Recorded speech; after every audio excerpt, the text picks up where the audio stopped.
Sir అసలు ఈ social media అనేది పెద్ద టాపిక్ మనకి. లైక్ ఇప్పుడు ఓవరాల్ గా అన్ని ఆస్పెక్ట్స్ లో చూసిన అండ్ ఫిల్మ్ ఇండస్ట్రీ గురించి చూస్తే కూడా ఈ సోషల్ మీడియా రివ్యూస్ అనేది ఇట్స్ నెవర్ ఎండింగ్ టాపిక్ లాగా అయిపోయింది. ఎవరు అంటే చూసిన ప్రతి ఒక్కళ్ళు రివ్యూవరే. సో ఈ ఆస్పెక్ట్ ని మీరు ఎలా చూస్తారు? Social media influence. ఒకటమ్మా, సోషల్ మీడియాని నేను ఎవరు పడితే వాడు రాస్తాడు చూడడం, ఆ రివ్యూలు ప్రజల్లో ఏమి లేదమ్మా. ఉన్న అనుకుంటామే తప్పితే నేను సాక్షి ఆధారాలు చెప్తాను. ఉన్న ఆ రివ్యూలు వాడిని వాడు ఫోకస్ చేసుకుంటాం తప్పితే ఎప్పుడు కూడా నువ్వైనా నేనైనా కావాలి సినిమా ప్రేమికుడైనా ఎవడైనా సరే రివ్యూ ఇచ్చిన వాడి స్థాయిని బట్టి ఆలోచిస్తాడు. ఒక రివ్యూ ఇచ్చిన వాడు ఒక అనుభవం ఉన్నవాడు, ఒక సీనియర్ జర్నలిస్టు, ఒక విషయ పరిజ్ఞానం ఉన్నవాడు, అతనికి సినిమా ఫీల్డ్ లో ఇంత ఉంది అన్నవాడు ఇచ్చాడు అనుకోమ్మా.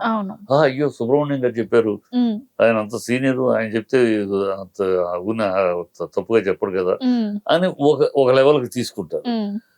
మామూలు ఎవడు పడితే వాడు చెప్పేది. మీరు ఈ మధ్య ఏదో బొమ్మల చొక్కా ఎవడు ఉన్నాడు, పూల చొక్కా, అతను రివ్యూలు ఇస్తాడు. కింద చదువమ్మా, కింద చదువుతుంటే కమెంట్స్, వీడు అమ్ముడు పోయాడు, వీడు వాళ్ళ దగ్గర డబ్బులు తీసుకుని రాస్తాడు, ఇదే చెప్తున్నారు. They don't believe it. కాకపోతే వీడు ఆ ఎంగిలి మెతుకులు తింటాడు.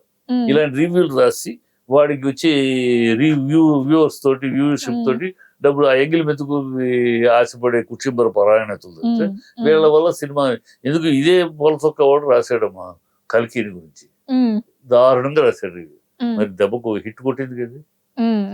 మరి అదే పుష్ప, అది దేవరా, ఓ ట్రోలింగ్ జరిగిన ఇష్టం వచ్చిన రివ్యూలు రాశారు కదా. మరి రెండు సూపర్ హిట్లు అయినాయి కదా. సో ఈ రివ్యూల ఇంపాక్ట్ రియల్ ఆడియన్స్ మీద ఉండదు. రియల్ ఆడియన్స్ ఈ చూసి వెళ్ళాలనేవాడు వాళ్ళ సినిమా ఇంపాక్ట్ ఎక్కడ రిస్క్ ఉందంటే అమ్మా, సినిమా బట్టి వీళ్ళు ఓడిపోయిన వాడు వెతుక్కునే సాకు నా ఉద్దేశంలో. రివ్యూల వల్ల సినిమాలు ఆటాలు పోటాలు ఉండవు. బాగాలేదన్న తర్వాత ఇక వాడు ఏం రాస్తే మాత్రం ఏ ప్రయోజనం. బాగుంది, బ్రహ్మాండం కుబేర రాశారు, బ్రహ్మాండం ఏమైంది? కుబేర హిట్, బ్రహ్మాండం రాశారు, ఏమైంది? సో వీళ్ళు ఓహో అని రాసినా, చీచీ అని రాసినా, థియేటర్కి వెళ్ళే ఆడియన్స్ వాడు సినిమా బాగుంటే కిరీటం పెడతాడు, బాగాలేకపోతే టాటా బై బై చెప్తాడు.